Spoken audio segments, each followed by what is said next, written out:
오늘 말씀은 에스겔 4장 9절부터 17절까지의 말씀입니다. 너는 밀과 보리와 콩과 팥과 조와 기디를 가져다가 한 그릇에 담고 너를 위하여 떡을 만들어 내가 옆으로 눕는 날수 곧 390일 동안 먹되 너는 음식물을 달아서 하루 20세겔씩 때를 따라 먹고 물도 6분의 1인씩 되어서 때를 따라 마시라. 너는 그것을 보리떡으로 만들어 먹되 그들의 목전에서 인분 불을 피워 구울지니라. 또 여호와께서 이르시되 내가 여러 날들로 쫓아내어 흩어버릴 이스라엘 자손이 거기서 이같이 부정한 떡을 먹으리라 하시기로 내가 말하되 아하 주 여호와여 나는 영혼을 더럽힌 일이 없었나이다. 어려서부터 지금까지 스스로 죽은 것이나 짐승에게 찢긴 것을 먹지 아니하였고 가증한 고기를 입에 넣지 아니하였나이다. 여호와께서 내게 이르시되 보라 새똥으로 인분을 대신하기를 허락하노니 너는 그것으로 떡을 구울지니라. 또 내게 이르시되 인자야 내가 예루살렘에서 의뢰하는 양식을 끊으리니 백성이 근심 중에 떡을 달아 먹고 두려워 떨며 물을 대어 마시다가 떡과 물이 부족하여 피차에 두려워하여 떨며 그 죄악 중에서 쇠퇴하리라. 아멘. 생각대로 되지 않지만 언제나 우리의 인생을 주께 맡기며 믿음의 길을 가는 성도 여러분을 예수님의 이름으로 축복합니다. 하나님께서는 에스겔에게 누워서 이스라엘의 죄악을 위해서 390일을 유다 족속의 죄악을 위하여 40일을 담당하라 라고 하시죠. 이는 하나님께서 죄에 대한 심판을 말씀하시기 위함입니다. 하나님이 에스겔에게 죄악을 담당하라 라고 하시는 것은 누구도 죄로부터 자유로울 수 없다라는 것이죠. 그래서 하나님은 에스겔에게 죄악을 담당하게 짊어지게 하시면서 이스라엘도 그렇게 될 것이다 라고 말씀해주고 있는 거예요. 이는 그들을 살려 바로 세우고자 하시는 하나님의 심판임을 알려주고 계신 겁니다. 그래서 하나님은 그분의 공의를 이루심으로 이스라엘의 회복을 이루고자 하신다라는 것이죠. 그리고 본문은 이 심판에 대한 상징적인 두 번째 이야기를 우리에게 말씀해주고 있어요. 밀과 보리와 콩과 팥과 조와 기디를 가져다가 떡을 만들어서 인분에 만들어 옆으로 눕는 390일 동안 먹으라 라고 하십니다. 그러니까 하루 동안의 음식이 20세겔, 한 230g 정도를 먹으라는 거예요. 230g이 어느 정도 되느냐 하면요, 우리가 햇반을 사면 그 햇반이 한 200g 정도 됩니다. 하루의 양식으로 햇반 정도 되는 양을 먹고 하루를 버티라는 거예요. 또 물은 6분의 1흰씩 마시라라고 말씀하죠. 600ml 정도 되는 겁니다. 그러니까 모든 것이 열악한 상황 속에서 하나님은 보리떡처럼 만들어 먹되 인분의 구라라고 하시죠. 부정한 떡을 먹으라고 하시는 거예요. 그러니까 이에 에스겔은 자기 영혼을 더럽힌 일이 없다라고 하면서 어려서부터 자신은 구별된 삶을 살았다라고 얘기합니다. 그러자 하나님께서 새똥으로 인분을 대신하라 라고 하시면서 떡을 구라 라고 하시죠. 하나님께서 예루살렘에 필요한 양식을 끊을 것이고 백성이 근심 중에 떡을 달아 먹고 물을 마시게 될 것이다 라고 하세요. 떡과 물이 부족하여 두려워하며 죄악 가운데 쇠퇴하게 될 거라 라고 하십니다. 이를 통해서 말씀하시는 바는 무엇일까요? 삶의 결핍이 생기는 순간 사람들은요 본능에 따라 행하게 됩니다. 이집트에서 430년 만에 나오게 된 이스라엘 백성은 광야에서 하나님의 함께하심을 누리며 살아가게 되죠. 그런데 하나님의 함께하심을 경험하면서도 그들은 이 결핍의 문제가 생길 때마다 그것을 참지 못하는 모습을 보여줘요. 하나님이 그들의 필요를 따라 공급하셨지만 물이 없기 때문에, 고기가 없기 때문에, 길이 힘들기 때문에 그들은 끊임없이 불평하며 하나님 앞에 나아가죠. 언제나 그들은 결핍의 문제가 생기면은 이를 극복하지 못하고 본능대로 행동하는 모습들을 보이게 됩니다. 한 번은 하나님께서 고기가 없다고 불평하는 그들에게 매일 고기를 걷어 먹을 수 있도록 하셨어요. 매일 한 사람씩 한 오멜씩 2.2리터 정도에 되는 고기를 걷어서 먹을 수 있게 하신 겁니다. 그러나 그들은 하루씩 거두라는 말씀대로 행하지 않고 하루 종일 밤새도록 매출하기를 거둬요.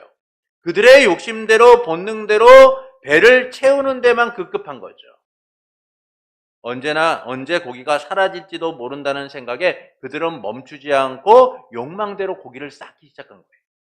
이 때문에 그들은 탐욕의 대가로 심판을 받게 됩니다. 이처럼 사람들은요, 결핍에 문제가 생기는 순간 이것을 극복하고 어떻게 해결할 것인가를 이성적이고 현실적으로 판단하기보다는 본능대로 행동한다라는 거예요. 이 점에서 이스라엘 백성도 이전과 다른 결핍을 경험하게 될 것이다 라고 말씀해주고 있어요. 그들이 살았던 풍요로운 시대와 달리 먹고 마시는 문제로 걱정하게 될 것이다 라는 겁니다. 이전과 다른 삶이 주는 결핍을 경험하면서 곤고하고 궁핍한 삶을 살게 될 거다라고 말씀하죠.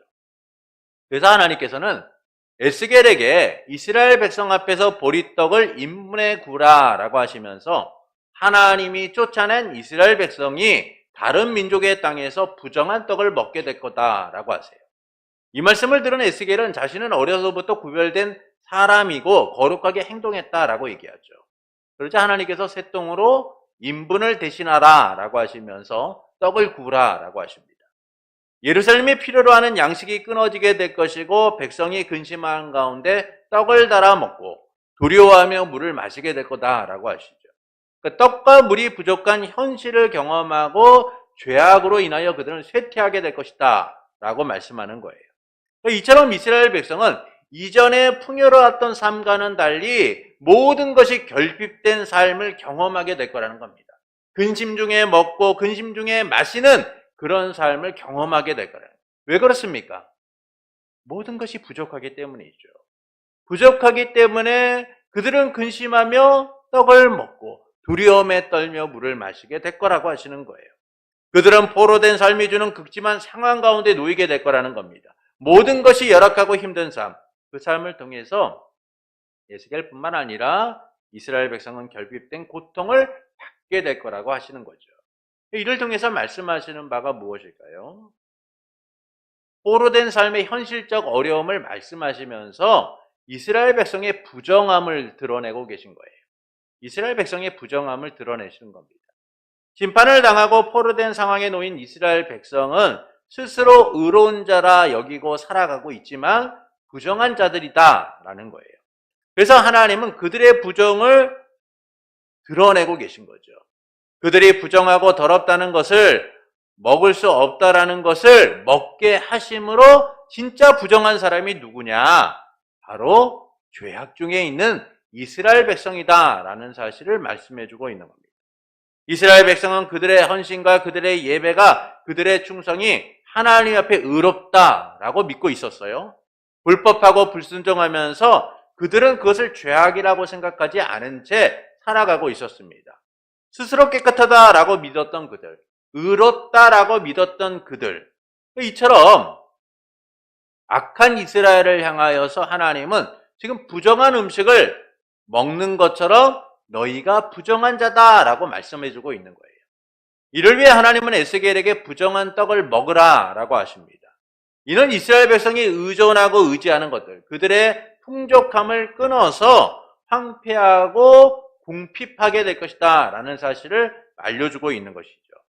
이제 그들은 심판으로 인하여서 포로된 삶이 주는 결핍, 그 결핍을 통해서 그들의 부정함이 드러나게 될 것이다 라는 겁니다. 하나님께서는 에스겔에게 하루를 연명할 정도의 양식만을 먹으라 라고 하시죠. 그런데 충격적인 것은 이 보리떡을 만들 때 그것을 이스라엘 백성 앞에서 인분에 구라라고 말씀하시는 거예요. 또한 이스라엘이 쫓겨나 다른 민족의 땅에서 부정한 떡을 먹게 될 거다라고 하십니다. 이에 대하여 에스겔이 본문 14절에서 이렇게 고백하죠. 내가 말하되 아하 주 여호와여 나는 영혼을 더럽힌 일이 없었나이다. 어려서부터 지금까지 스스로 죽은 것이나 짐승에게 찍은 것을 먹지 아니하였고 가증한 고기를 입에 넣지 아니하였나이다 라고 고백하죠. 그러니까 에스겔은 제사장이에요. 그는 구별된 삶을 살았고 누구보다 정결하고 거룩한 삶에 익숙했던 사람입니다. 그런 그에게 하나님이 떡을 인분에 구라라고 말씀하신다라는 거예요. 근데 이것을 에스겔이 어떻게 합니까? 받아들일 수 없다는 거예요. 하나님, 나는 어려서부터 구별된 사람이었고 하나님의 말씀대로 살았던 사람입니다. 그런데 제가 어떻게 부정하게 떡을 인분에 구워 먹을 수가 있겠습니까? 라고 말하고 있는 것이죠. 왜 인분에 굽는 것이 부정한 것인가를 우리는 신명기 23장 12절부터 14절에서 확인할 수 있게 됩니다. 신명기 23장 12절부터 14절은 인분이 부정한 것임을 우리에게 이렇게 말씀해 주고 있어요. 내 진영 밖에 변소를 마련하고 그리로 나가되 내 기구에 작은 삽을 더하여 밖에 나가서 대변을 볼 때에 그것으로 땅을 팔 것이요 몸을 돌려 그 배설물을 덮을지니 이는 내 하나님 여호와께서 너를 구원하시고 적군을 내게 넘기시려고 내 진영 중에 행하심이라. 그러므로 내 진영을 거룩히 하라. 그리하면 내게서 불결한 것을 보시지 않으므로 너를 떠나지 아니하시리라. 말씀에서 보듯이 사람들이 거하는 진영 안에는요, 변소를 두지 못해요. 화장실을 두지 못한다는 겁니다. 왜냐하면 인분 자체가 부정하고 더러운 것이기 때문이에요. 그래서 변소를 어디다 둬요? 화장실을 어디다 둡니까? 진영 밖에 두라라고 말씀하고 있죠. 그러니까 이 때문에 에스겔에게 있어서 인분으로 음식을 구라라는 말씀은 매우 부정하고 받아들일 수 없는 일이다라는 거예요. 그렇게 그는 하나님 앞에 아하 주 여호와여 라고 얘기하죠. 하나님 보십시오. 어떻게 제가 이 일을 할 수 있습니까? 라고 토로하고 있는 거예요. 이 부정한 일을 저는 할 수 없습니다 라고 얘기하는 거죠. 왜 그렇습니까? 그는 어릴 적부터 구별된 삶을 살았던 사람이죠. 나는 영혼을 더럽힌 일이 없으며 어려서부터 지금까지 죽은 것이나 짐승에 찢긴 것을 먹지 않았고 가증한 고기를 입에 넣지 않은 그런 사람이었습니다. 그런데 제가 어떻게 이 부정한 인분에 떡을 구워 먹을 수 있겠습니까? 라고 이야기하고 있는 거예요. 에스겔에게 있어서 이 일은 너무나 끔찍한 일인 거예요. 자기를 더럽히고 자기의 삶 자체를 더럽히는 그런 일이었던 겁니다. 이런 에스겔을 향하여 하나님께서는 쇠덩으로 인분을 대신하라 라고 말씀하고 있죠. 이처럼 하나님께서 에스겔의 부정함을 통하여서 이스라엘의 백성이 부정하게 될 것이다 라는 사실을 알려주고 계신 거예요. 그건 단순히 에스겔에게 부정한 떡을 먹으라 라고 말씀하시는 것이 아니라 에스겔이 이 부정한 떡을 먹는 일들이 결국은 이스라엘 백성의 부정함을 드러내는 일이다라는 사실을 우리에게 알려주고 있는 겁니다. 왜냐하면 이스라엘 백성이 하나님 앞에서 이미 부정한 자들이었기 때문이다라는 것이죠. 그리고 에스겔이 하루의 생명을 간신히 유지할 정도의 식량을 공급받고 물을 마시는 것처럼 이스라엘 백성도 생존을 위한 최소한의 식량만을 받게 될 것이다 라고 말씀해줘요. 본문 16절부터 17절을 보시겠습니다. 함께 읽겠습니다. 또 내게 이르시되 인자야 내가 예루살렘에서 의뢰하는 양식을 끊으리니 백성이 근심 중에 떡을 달게 먹고 두려워 떨며 물을 데어 마시다가 떡과 물이 부족하여 피차에 두려워하여 떨며 그 죄악 중에서 쇠폐하리라. 하나님은 그들을 부정하게 하실 뿐만 아니라 그들이 두려워 떨며 죄악 중에서 쇠약해지게 될 것이다, 쇠퇴하게 될 것이다 라고 말씀해주고 있는 거예요. 백성이 근심 중 두려워하며 떨며 라는 말씀에서 보듯이 그들은 지금 전쟁 중에 포위된 상황에서 어려움에 처하게 될 것이다 라는 겁니다. 앞서 첫 번째 상징의 이야기가 어떤 이야기입니까? 하나님께서 토판에 예루살렘을 그리고 그 예루살렘을 포위하고 있는 모습들을 만들라라고 말씀하죠. 그 이야기가 지금 연장선에서 나타나고 있는 거예요. 지금 예루살렘은 포위되어 있고 그들의 지금 상황은 어떻습니까? 어렵고 힘든 상황이에요. 물자가 공급되지 않고 떡과 물이 부족한 상태. 이처럼 하나님께서는 스스로 깨끗하고 의롭다라고 여기는 이스라엘 백성을 부정하게 하시면서 두려움에 떨게 하고 계신 거예요. 그들이 죄악으로 인하여 나날이 쇠약해지도록 하시겠다라고 말씀해주고 있는 것이죠. 그러니까 이제 그들은 230g 정도의 부정한 떡과 600ml 정도의 물로 하루를 버텨야 하는 너무나 힘든 시간을 견뎌야 된다는 거예요. 그날 수가 390일. 이것은 혹독하고 힘든 시간, 매우 긴 시간을 그들이 견뎌야 된다라고 말씀해주고 있는 것이죠. 그리고 이에 대하여 에스겔 5장 16절은 다음과 같이 말씀합니다. 내가 멸망하게 하는 기근의 독한 화살을 너희에게 보내되 기근을 더하여 너희가 의뢰하는 양식을 끊을 것이라. 에스겔 5장 16절은 이스라엘 백성이 이 물자가 부족한 현실 속에서 더 어려움 가운데 처하게 될 것이다. 양식이 끊어진 현실 가운데 놓이게 될 것이다 라고 말씀해줘요. 그것이 뭡니까? 기근으로 인하여 그들은 포로된 상황보다 더 힘든 상황에 놓이게 될 것이다 라는 거예요. 그러니까 이제 이스라엘 백성은 이 포로된 상황에서 끝나는 것이 아니라 기근으로 인하여 더욱더 고통을 받게 될 것이다 라는 사실을 보여주고 있죠. 인생의 기근, 삶의 기근, 생활의 기근이 그들의 모든 것을 옥죄고 고통스럽게 할 것이다 라는 거예요. 왜 그렇습니까? 부정하고 악한 그들이기 때문이에요. 그래서 하나님은 부정한 그들이 생명을 유지할 수 있는 정도만을 허락해 주시고 있는 거예요. 그들의 부정함을 드러내어서 그들이 하나님의 심판의 대상이다라는 사실을 알려주고 계신 것이죠. 이는 그들이 심판의 두려움을 갖도록 하기 위함인 거예요. 죄가 죄인지 더러운 것이 더러운 것인지 불의가 불의인지를 모르는 그들에게 하나님은 죄가 죄임을, 더러운 것이 더러운 것임을, 불의가 불의임을 알게 하시겠다라는 겁니다. 부정한 줄 몰랐던 그들의 부정함을 드러내어서 그들이 얼마나 부정한 자인지, 얼마나 죄악 가운데 있는 자인지를 드러내어 하나님의 심판을 두려움 가운데 받도록 하시겠다라고 말씀해주고 있는 것이죠. 그들이 지은 죄악이 얼마나 두렵고 떨리는 일인지를 두려움 가운데 느끼도록 하시겠다라는 거예요. 두렵지 않은 심판은 없습니다. 모든 심판은 두려움을 갖고 있어요. 만약 심판이 두렵지 않다면, 그것에 대해 떨지 않는다면 그건 더 이상 심판일 수가 없는 것이죠. 심판의 목적은 죄를 드러내고 그 죄를 굴복시키는 거예요. 심판의 목적은 죄가 더 이상 승리하지 못하도록 만드는 겁니다. 하나님이 지금 이스라엘 백성에게 두렵고 떨리는 심판을 하시는 이유는 그들을 지금 넘어뜨리고 그들을 더욱더 힘들게 하고 그들의 삶을 무너뜨리시기 위함이 아니라 그들이 죄로부터 승리하도록, 죄로부터 벗어나 하나님의 은혜를 누리도록 하시기 위함이다라는 거예요.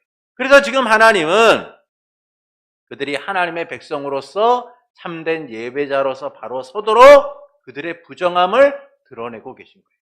그들이 얼마나 부정한 자인지, 그들이 얼마나 죄악 가운데 있는 자인지를 하나님은 심판을 통하여 깨닫게 하심으로 하나님의 은혜가 아니고서는, 하나님의 긍휼이 아니고서는 그들이 용서함을 받을 수 없다라는 사실을 알도록 하시는 거죠. 그렇게 하나님은 사생자와 같이 그들을 버려두시는 것이 아니라 직접 그들 가운데 심판의 일을 행하고 계시다는 매를 들고 계신 거예요. 가슴 아프고 힘들지만 다시 그들이 일어서도록 하나님의 백성으로 회복되도록 하나님이 그들의 부정함을 드러내어서 심판을 행하고 계신다는 것이죠. 그리고 하나님께서는 죄인된 우리를 위하여 예수 그리스도를 보내심으로 두렵고 떨리는 하나님의 심판을 달게 받게 하신 거예요.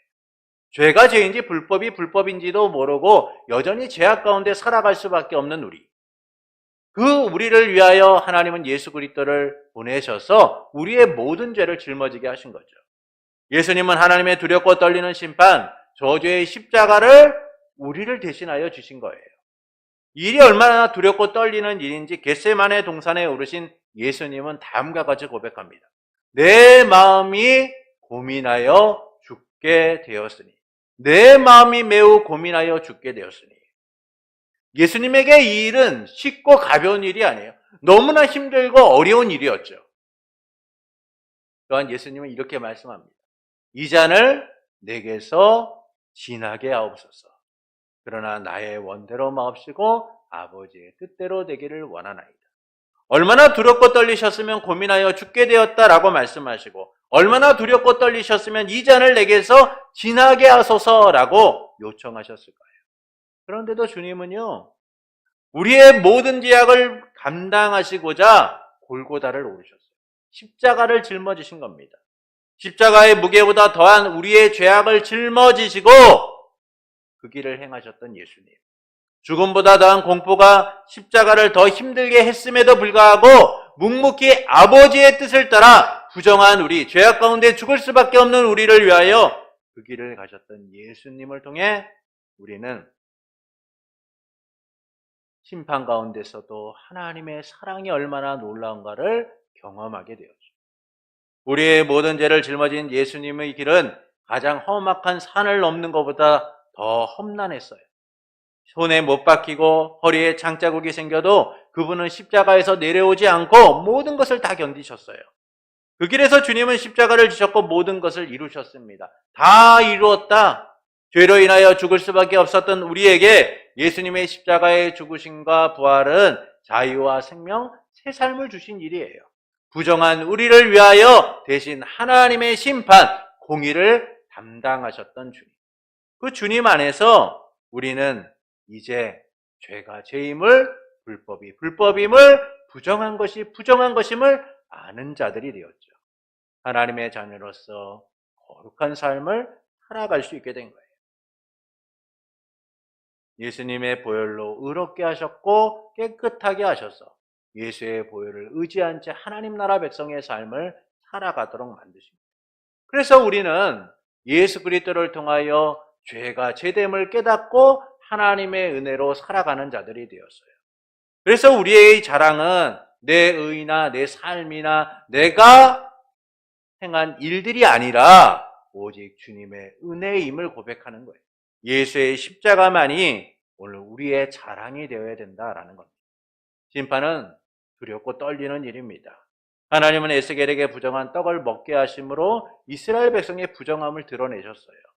또한 그들이 부정함으로 겪게 될 황폐함에 대하여도 말씀합니다.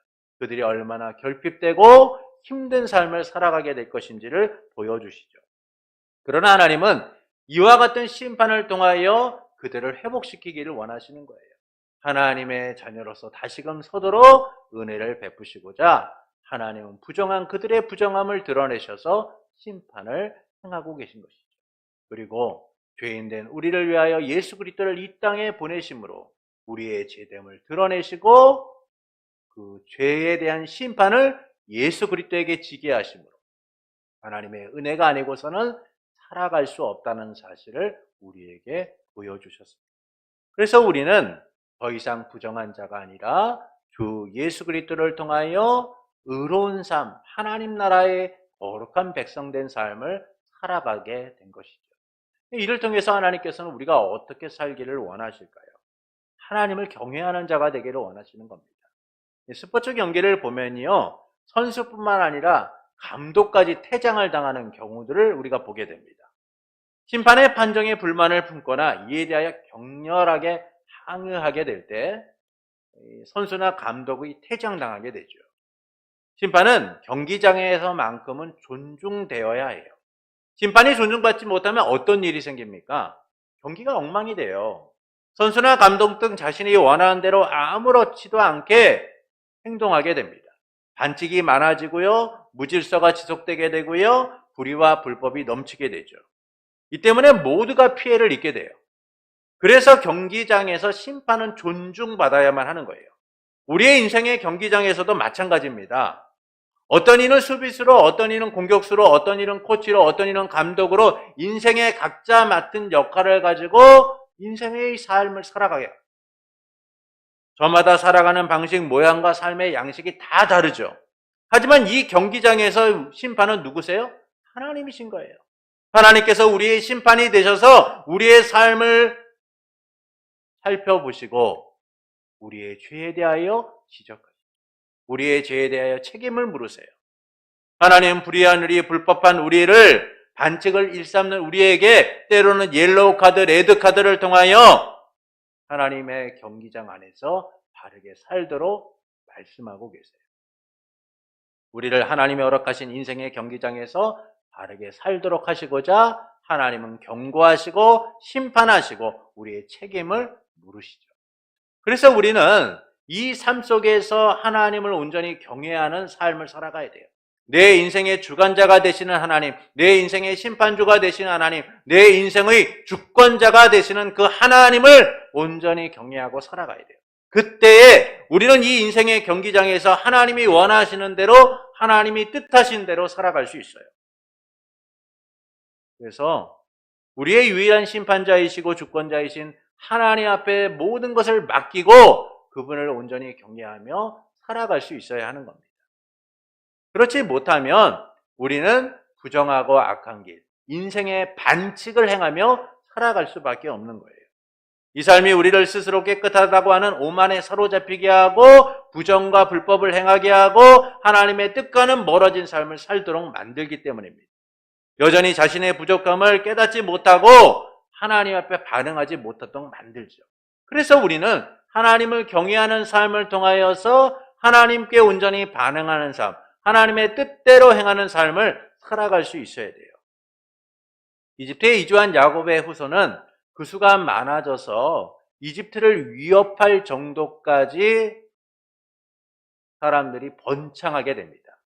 이집트 왕은 혹시라도 이스라엘 백성이 이 반역을 통하여서 나라를 위험에 빠지게 하지는 않을까, 적과 내통하여서 나라를 위태롭게 하지는 않을까 걱정하면서 정책을 펴게 돼요. 딸을 낳으면 살리고 아들을 낳으면 죽이라고 합니다. 그런데 놀라운 일이 일어나요. 딸을 낳으면 살리고 아들을 낳으면 죽이라고 했는데 이 남자의 수가 줄지 않고 오히려 늘어나기 시작한 겁니다. 이에 대하여 출애굽기 1장 17절부터 21절은 다음과 같이 말씀하죠. 그러나 산파들이 하나님을 두려워하여 애고방의 명령을 어기고 남자 아기들을 살린지라. 애고방이 산파를 불러 그들에게 이르되 너희가 어찌하여 이같이 남자 아기들을 살렸느냐? 산파가 바로에게 대답하되 히브리 여인은 애굽 여인과 같지 아니하고 건장하여 산파가 그들에게 이르기 전에 해산하였더이다 하매 하나님이 그 산파들에게 은혜를 베푸시니 그 백성은 번성하고 매우 강해지니라. 그 산파들은 하나님을 경외하였으므로 하나님이 그들의 집안을 흥왕하게 하신지라. 산파들이 두려워한 게 누구예요? 이집트 왕이 아니라는 거예요. 하나님을 두려워함으로, 하나님을 경외함으로 그들은 반칙을 요구하고 불법을 요구하고 부정을 요구하는 세상에서 하나님의 뜻대로 살아갈 수 있었다라는 거예요. 승리할 수 있었다는 것이죠. 그런데 이 일이 자기뿐만 아니라 자기의 가족을 지키는 일이었다라는 거예요. 하나님을 경외하는 삶은 법대로 경계하며 면류관을 얻는 삶인 거예요. 하나님의 뜻대로 살아가는 삶은 그 영광을 누리는 삶이에요. 그렇게 산파들이 하나님을 경외함으로 어떤 일이 일어납니까? 그 집안이 흥왕하였다라고 말씀하죠. 그 집안이 번성하였다라는 거예요. 만약 그들이 하나님을 경외하지 않았다면, 불법과 불의에 동조했다면, 부정한 세상 가운데 머물러 살았다면, 악을 행하고 세상에 굴복하였다면 그들은 흥왕이 아닌 패망의 길을 걷는 자가 되었습니다. 하나님을 경외하지 않으면 세상의 요구에 넘어가게 되어 있어요. 하나님을 경외하지 않으면 여전히 부정한 삶에 노출되어 살아갈 수밖에 없어요. 하나님을 경외하지 않으면 스스로 의로운 것처럼 불법과 불의를 행하면서 그것조차 모른 채 살아갈 수밖에 없어요. 그래서 우리는 하나님을 경외하는 삶을 통하여서 나 자신뿐만 아니라 공동체를 살리는 자들이 되어야 돼요. 지금도 세상은 보이지 않게 티나지 않게 불의와 불법을 요구하고 있어요. 하지만 우리는 정직하게, 깨끗하게, 의롭게, 바르게 살아야 돼요. 부정하고 악한 세상을 따르지 않고 언제나 거룩하고 정결하게 하나님의 백성답게 살아야 됩니다. 하나님이 우리의 부정을 드러내고 심판하시는 삶이 아니라 하나님의 거룩한 백성으로서 하나님의 은혜에 반응하는 삶을 살아갈 수 있어야 돼요. 하나님을 경외할 때 우리는 세상과 야합하지 않고 굴복하지 않아요. 오히려 세상의 빛과 소금이 되어서 하나님의 영광을 드러내는 삶을 살아가게 되는 겁니다. 열왕기상 18장에 보면 오바댜가 나옵니다. 그는 북이스라엘 아합 왕 때 왕궁을 맡아서 관리했던 신하였죠. 불의가 넘치는 때였고 하나님의 사람들이 끊임없이 죽는 때였고 불법이 성행했으며 우상숭배로 가득했던 그때에, 아합이 그 모든 일을 행했던 그때에 왕궁을 관리했던 오바댜. 오바댜는 누구보다 정직하고 바르게 행했던 사람입니다. 그는 이세벨이 여호와의 선지자를 죽이려고 할 때 선지자 100명을 각각 50명씩 굴에 숨겨서 떡과 물을 먹여 생명을 지켰던 사람이죠. 자신의 생명이 위태로울 수 있고 자기의 모든 것을 잃을 수 있고 자기의 모든 삶을 무너뜨릴 수 있는 여건 속에서도 그는 세상에 굴복하지 않고 하나님의 뜻대로 살고자 했어요. 이런 오바댜에 대하여 열왕기상 18장 3절은 이렇게 말씀합니다. 여호와를 지극히 경외하는 자였다라고 말씀하죠. 여호와를 지극히 경외하는 자. 세상이 아무리 악하고 불법이 성행한다라고 해도 하나님을 경외하는 삶을 살아가게 되면 불의한 세상과 야합하지 않고 불의한 세상에 굴복하지 않고 하나님의 뜻대로 살아가게 됩니다. 악이 아닌 선을 행하는 삶을 살게 되는 겁니다. 그래서 우리는 하나님을 두려워하는 삶, 하나님을 경외하는 삶을 통하여 하나님이 원하시는 삶을 살아갈 수 있어야 돼요. 진정으로 우리가 두려워해야 될 것은 세상이 아닌 오직 하나님이시기 때문이죠. 예수님께서는 마태복음 10장 28절에서 몸은 죽여도 영혼은 능히 죽이지 못하는 자들을 두려워하지 말고 오직 몸과 영혼을 능히 지옥에 멸하시는 이를 두려워하라 라고 말씀하세요. 우리가 두려워할 것은 세상이 아닙니다. 우리가 두려워할 것은 사람이 아니에요. 우리가 두려워해야 할 것은 현실이 아닙니다. 오직 몸과 영혼까지 능히 멸하실 수 있는 하나님을 두려워하는 삶, 하나님을 경외하는 삶을 통해서 우리는 비로소 세상을 이겨나갈 수 있기 때문이죠. 백성답게 살 수 있어요. 그래서 부정한 세상에서 부정하게 사는 것이 아니라 하나님을 경외함을 통하여 거룩함을 이뤄가는 성도가 되어야 하는 겁니다.